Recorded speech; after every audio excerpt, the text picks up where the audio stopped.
John Airy here with AintItCool.com, coming to you from Fantastic Fest 2012 here in Austin, Texas. Just got out of a showing of Red Dawn, and I absolutely hated it. The plot's pretty simple. The North Koreans have taken over Seattle and Spokane and most of the northwest of the United States of America. Luckily, Chris Hemsworth is a Marine home on leave, and it's his job to round up a ragtag bunch of teens to fight the North Koreans and win back their home turf.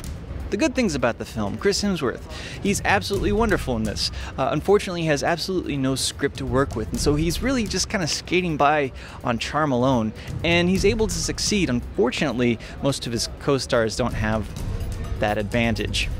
Other things I liked about the film.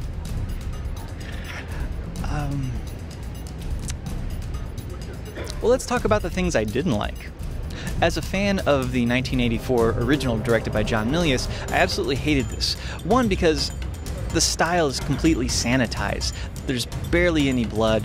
The actors, they're all too pretty. They really have no reason for being there. I don't believe that any of them are combat ready or could take out a battalion of North Korean troops.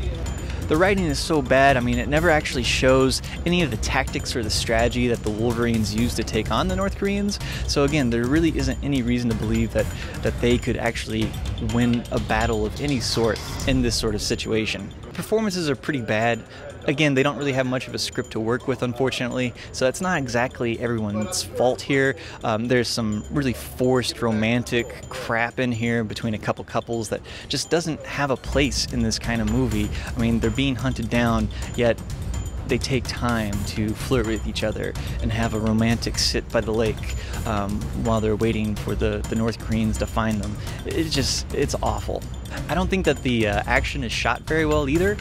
Certain aspects of this film that just don't look very good. The larger big set pieces with explosions and gunfire, well, it feels very sanitized, so you don't really feel like there's any odds or any stakes involved in this. If someone dies, it's like no big deal, just keep the plot moving.